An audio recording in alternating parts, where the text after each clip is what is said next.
নমস্কাৰ মই নৱজিতে এটা বিশেষ টপিকৰ পৰা আলোচনা কৰিব বিচাৰিছো যিটো টপিকৰ ওপৰত আলোচনা কৰিম সেই টপিকটো হৈছে যে বহুতেই টেট পাস কৰাৰ পিছত এতিয়া এপ্লাই কৰিব নোৱাৰে অসম চৰকাৰে যি নিযুক্তি প্ৰক্ৰিয়া যেটো সম্পন্ন কৰিবলৈ গৈ আছে 2024 চনত সেই নিযুক্তি প্ৰক্ৰিয়াত যিসকল টেট পাস কৰি আছে তেওঁলোকৰ একাংশই এপ্লাই কৰিব নোৱাৰে কিয় নোৱাৰে সেই সম্পৰ্কে মই আপোনালোকক জনাম কাৰণ যিটো বহুতেই মোক কমেন্ট সেকশন লিখি আছে কথাটো আৰু বহুতেই মোক ফোন কৰি জনাইছে যে এনেকুৱা এটা মোৰ সমস্যা আছে যিটো সমস্যা নেকি মই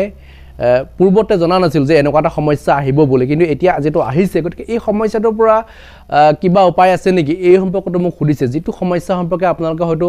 জানে যিটো সমস্যাৰ বিষয়ে মই ক'ব লাগিছে সেই সমস্যাটোৰ সম্পৰ্কে আপোনালোকে যদি এডভাৰটাইজটো ভাল ধৰণে পঢ়ি যেতি তাহলে নিশ্চয় গম পাইছে তাত এটা কথা উল্লেখ আছে যে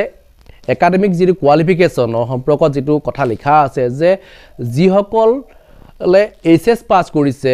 তাৰে এটা কথা উল্লেখ আছে যে এইচএছত 50% মাৰ্কস লাগে আগতে কি হৈছিল যিসকলৰ 50% মাৰ্কস নাছিলে তেওঁলোকৰ ডিগ্ৰীটো যদি আছিল তেতিয়াহলে তেওঁলোকে এপ্লাই কৰাৰ সুযোগ লাভ কৰিছিল যিসকলৰ ধক 45% মাৰ্কস আছে যিসকলৰ 47 আছে বা 50% কৈ তলত আছে তেওঁলোকে এপ্লাই কৰিব নোৱাৰে কিন্তু পূৰ্বতে পাৰিছিল কিতিয়া পাৰিছিল তাত উল্লেখ আছিল যে যদিহে তেখেতৰ ডিগ্ৰী আছে তেখেত এতিয়া হলে পাৰে যদি ডিগ্ৰী নাই তেখেতলোকে নোৱাৰে এতিয়া এইবাৰ যেটো ডিগ্ৰীটো বিচৰা নাই যে আপোনালোকৰ ডিগ্ৰীটো আছে না নাই হেতু বিচৰা নাই তাত উল্লেখ আছে যে 50% মাৰ্কসৰ প্ৰয়োজন হ'ব মানে 50% মাৰ্কস লাগিব যে যিসকল যে এসটি এসসি ওবিসি তেওঁলোকৰ বহুতৰে 50% মাৰ্কস নাই জেনেৰেল কেটেগৰী সকলৰো বহুতৰে 50% মাৰ্কস নাছিলে তেওঁলোকে এপ্লাই কৰাৰ সুযোগ লাভ কৰিছিল পূৰ্বতে কিন্তু এতিয়া নোৱাৰে যাৰ কাৰণে তেওঁলোক এই নিযুক্তিৰ পৰা বঞ্চিত হৈছে গতিকে এই নিযুক্তিৰ পৰা বঞ্চিত আপোনালোকে এতিয়াই নহয় ভৱিষ্যতলৈ হ'ব যদি আপোনালোকে এইচএছত 50% মাৰ্কস নাথাকে তাৰ কাৰণে আপোনালোকে এটা কাম কৰিব লাগিব আপোনালোকে এসএছৰ যোগেদি মাৰ্কস ইনক্ৰিজ কৰিব লাগিব এসএছৰ পৰীক্ষা যদি আপোনালোকে পূৰ্বতে দিছিলে যদি আপোনালোকৰ 50% মাৰ্কস যদি হোৱা নাই তেতিয়া হলে আপোনালোকে পুনৰ দি আপোনালোকৰ লাভ নহব কাৰণ ইতিমধ্যে এসএছৰ ক্ষেত্ৰটো এটা ৰুল আনিছে যে এসএছৰ পৰীক্ষা আপোনালোকে দুবাৰ দিলেও প্ৰথমবাৰটোহে একচেপ্ট কৰিব যদি প্ৰথমবাৰত আপোনালোকৰ 50% মাৰ্কস আছে তেতিয়া হলে আপোনালোকে হেতুতে সন্তুষ্ট হওক পুনৰ দি পেলাই 60% কৰিবলৈ নিবিচাৰিব কাৰণ তেওঁলোকক নিদিব সেই পিছত যি মাৰ্কস ইনক্ৰিজ হল সেই মাৰ্কসটো এড নকৰে এসএছত আপোনালোক সকলো সাবজেক্টৰ পৰীক্ষা দিব নোৱাৰিব যিগিটা আপোনালোকৰ এসএছত আছিল সেইগিটাহে আপোনালোক দিব পাৰিব ধৰক কাৰোবাৰ ফিজিক্স আছিল তেও ফিজিক্সৰ বেটাৰমেন্ট দিব পাৰিব ইলেক্ট্ৰনিক্সৰ বেটাৰমেন্ট দিলে নহব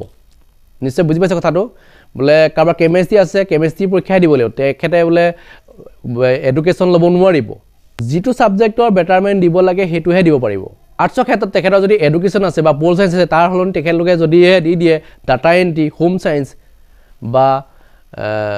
বেলেগ কিবা কিবি যদি সাবজেক্ট আৰু যেটো আছে গতি সেই সাবজেক্টসমূহ যদি লৈ লয় তেতিয়া হলে কি হ'ব তেওঁলোকৰ মাৰ্কসটো এড নহয় গতি হেখিনি ভুল নকৰিব যেছত যিগিটা সাবজেক্ট আছিল হেগিটা সাবজেক্টৰ আপুনি বেটাৰমেন্ট দিয়ক এবাৰ দিয়ক ভালকে দিয়ক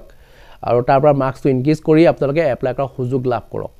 মোৰ ফালবা মই এখিনি উপদেশ দিছো আপোনালোকক এই সুযোগটো আপোনালোকে নেহেৰাব কাৰণ এতিয়াও আপোনালোকৰ চান্স আছে পুনৰ আপোনালোকে এসএছৰ পৰীক্ষা দিয়ক